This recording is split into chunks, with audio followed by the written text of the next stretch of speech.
Tom Daniel Show. You're listening to The Tom Daniel Show. I'm your host, Tom Daniel. I absolutely love Christmas music. And there's not another holiday like it anywhere in the calendar. Although Easter is religiously a much more important occasion for Christians, there really isn't a repertoire out there of pop or folk Easter songs. And of course, there are tons of sacred hymns, gospel songs, and contemporary Christian songs celebrating the resurrection. And, who can forget Handel's Hallelujah Chorus, which is definitely an Easter song and not a Christmas song. But aside from those, all that you got left really is Here Comes Peter Cottontail, Easter Bonnet, and Easter Parade. That's pretty much it. Christmas music for the win. December has always carried a double weight. On the one hand, we're told it's a season of joy, of bells, fireside, bright company. We perform that joy in decorations and in gatherings and light displays and the hopeful ritual of greeting cards that cross states and oceans. Yet for as long as there has been winter, there's also been the ache that winter brings. Short days, long nights, the cold insistence that life must pause and endure before it blooms again. And so while department stores and streaming playlists insist that holiday music must sparkle, many of the most enduring Christmas melodies are not cheerful at all. They're plaintive, they're sad, minor key, haunted by longing. They speak not only of celebration, but also of waiting, hoping, remembering, and even mourning.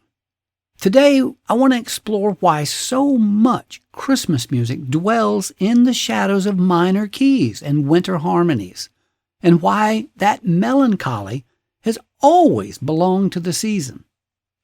Now, to understand this, we begin where winter worship began for many, in dim stone chapels of the Middle Ages, where monks chanted ancient hymns in modes older than modern scales. Advent, not Christmas Day itself, shaped the musical mood. Advent was not the triumphant announcement of the Nativity. It was the quiet longing for it. Advent are the days building up to the Nativity. Now, in this season, the church did not yet rejoice. It waited. It practiced stillness. You were not allowed to say hallelujah until the Nativity. And the music reflected that posture. Melodies leaned into Dorian modes and Aeolian modes, tonalities that modern ears often register as minor or unresolved. These were not sad songs per se, but meditative ones. They held the tension between darkness and expectation, between winter and hope. This all kind of started in my head with the previous episode of the Greensleeves, which became the Christmas song, What Child Is This? Consider the ancient chant Veni Emmanuel, the source of what we now know as O Come, Emmanuel.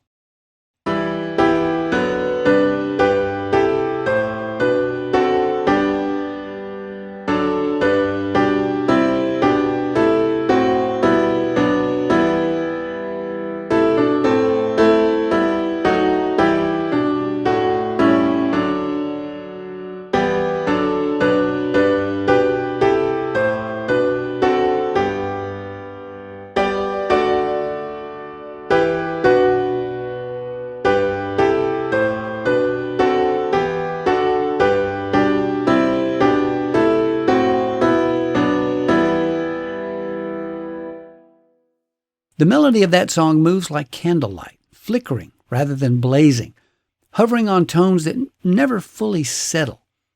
That's definitely a minor key. Advent is a season that knows salvation has not yet arrived. Its soundscape is not triumph, but yearning. We don't rush to the joy of Christmas morning without passing through that waiting. This theological arc shaped Western winter music for centuries. Before the bright major chords of joy to the world, there was the winter hush of minor key longing.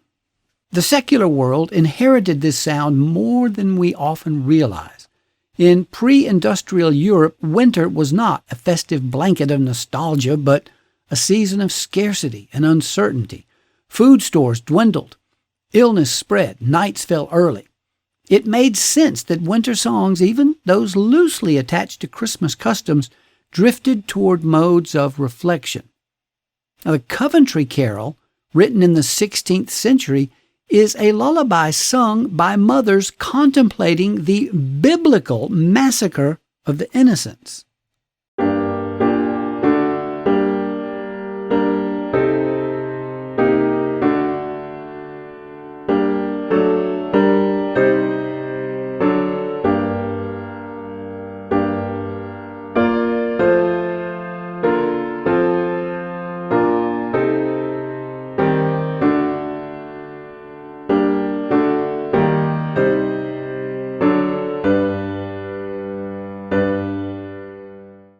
This carol is not mere dramatic storytelling. It is a culturally embedded acknowledgement that even sacred births take place in a troubled world. Its minor melody does not sensationalize tragedy. It laments it softly, as though trying not to wake a sleeping child who might be taken nearby. That's not a spirit of despair, but one of tenderness sharpened by fear. We can hear in that carol the unmistakable imprint of a world that knew winter as something to endure before light returned. And then it ends on that magnificent major chord. Even in folk traditions far from cathedrals, winter music carried a similar emotional register. In Appalachian communities where European ballad traditions mingled with frontier hardship, carols like I Wonder as I Wander emerged not as polished choir pieces, but as raw melodies sung against the wind and the ridge.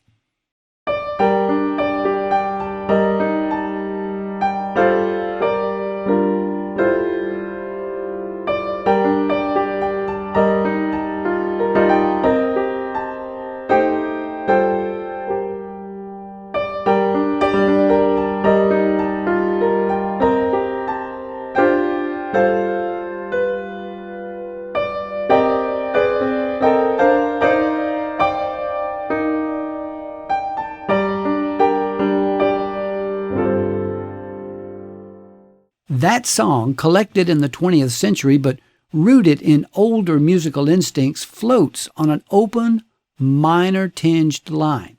Its question, I wonder as I wander, is existential more than festive. The Appalachian winter was a test of endurance, and its songs bear witness to that quiet struggle. Yet these minor-key carols do not crumble under the weight of difficulty. Instead, they express a faith that understands longing as part of devotion. It's an emotional honesty that never diminishes reverence. The emotional duality of winter music surfaces again and again in history. When classical composers approached Christmas themes, they often embraced minor tonalities, not to darken the season, but to give it depth. Now, Felix Mendelssohn's original melody for Hark the Herald Angels Sing was bright and triumphant. Yet other composers interpreted nativity scenes with solemnity. Now, Gustav Holst, composing In the Bleak Midwinter, wrapped Christina Rossetti's poem in harmonies that evoke frost, stillness, and vulnerability. The song just sounds cold. Now, he didn't drench Christmas in melancholy, but he understood that wonder often whispers rather than shouts. Holst's harmonies remind us that holiness can be quiet, almost fragile. Reverence, like snow, sometimes arrives softly. Now, the song is mostly in G major, but the fragments in E minor are the ones that really make it feel so cold. You're listening to The Tom Daniels Show. We'll be right back.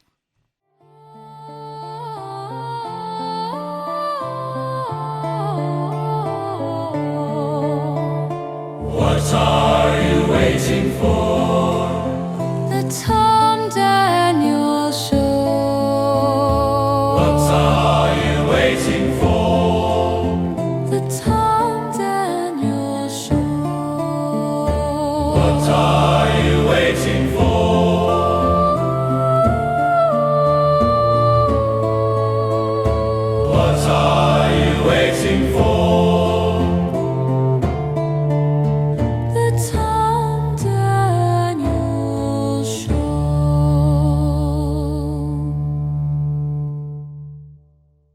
Well, welcome back to the Tom Daniels Show. And of course, Rip and all the gang in Merrimack are going to have to give us great music in a minor key. You bet they are. Merrimack is the world's most perfect band. Now, we've been talking about Christmas songs in a minor key.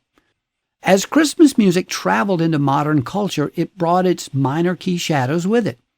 In the 20th century, even popular holiday songs often carried an undercurrent of yearning. Irving Berlin's White Christmas, despite its cultural ubiquity, is essentially a song of longing for a Christmas imagined rather than lived. When Bing Crosby recorded it in 1942, millions of Americans faced wartime separation. For them, the song's wistful tone resonated not with commercial cheer, but with loneliness and memory. And similarly, I'll Be Home for Christmas does not promise reunion. It actually ends with a very devastating phrase, "If only in my dreams." Wow. These are songs built not on triumph, but on ache. Their emotional resonance lies in their restraint, their acknowledgement that joy is often complicated by absence. Why then do these songs endure when there are so many cheerful tunes around? Why do so many listeners gravitate toward minor carols and wistful ballads even as holiday lights glow brightly? The answer lies in the universal human experience of winter as a metaphor. Winter is not merely a meteorological season. It's a psychological one. It represents cycles of dormancy, introspection, and the fragile hope that warmth will return. Minor key Christmas music mirrors this rhythm. It validates contemplation. It allows listeners to inhabit a season that contains both quiet sorrow and quiet expectation. Now, in doing so, it offers not sadness, but solace. There's also a psychological element worth noting. Research in psychoacoustics suggests that minor tonalities trigger deeper emotional processing than major ones. When combined with slower tempos and lower harmonic density, they create a receptive state, one that encourages reflection rather than distraction. This is an actual physical thing with the music. Winter, culturally and environmentally, invites such a state. Cold air carries sound differently, often sharpening its edges and extending its decay. Snow, when it falls, dampens noise and creates a natural acoustic chamber of calm. In that stillness, music with emotional depth feels very appropriate. It fills the quiet without disturbing it. When a minor key carol drifts through a winter evening, it blends with the season rather than competing against it. At the same time, minor Christmas music does not erase joy. It prepares us for it. In liturgical traditions, the shift from Advent's minor anticipations to Christmas Day's major hymns becomes musically symbolic. We enter December with yearning and emerge into Christmas morning with release. Hallelujah! The emotional architecture matters. It mirrors ancient narrative patterns where hope is not cheap but earned. This structure also appears in non-religious settings. Films, novels, even advertisements frequently begin with subdued winter imagery before revealing warmth. The journey from quiet to celebration feels honest because it acknowledges the world as it is, not just the way we wish it were.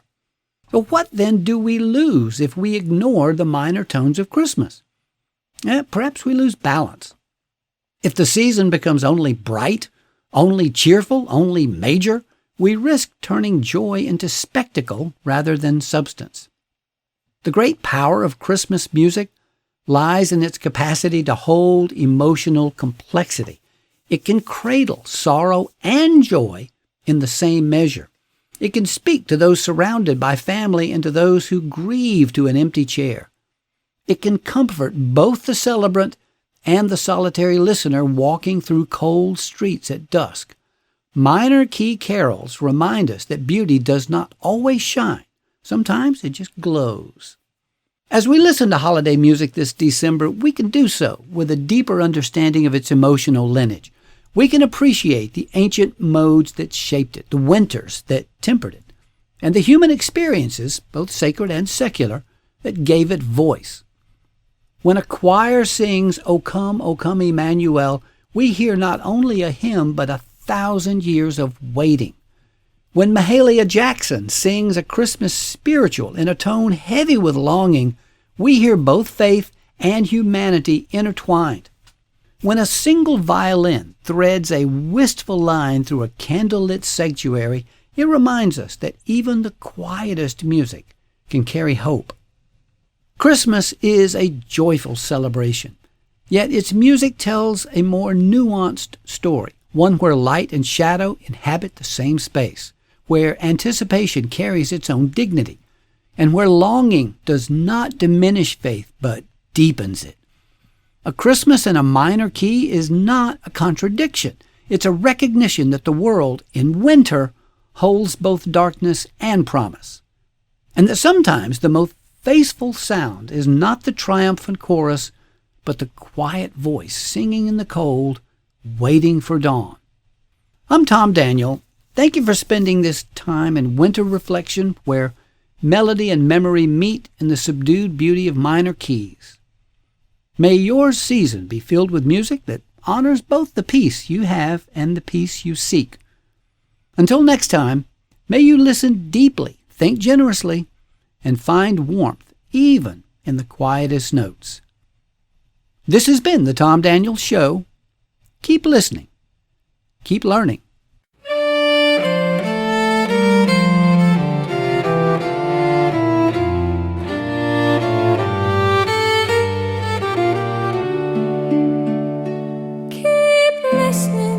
Keep learning, the Tom Daniel Show. Keep listening, keep learning, the Tom Daniel Show. Take a break from your usual routine.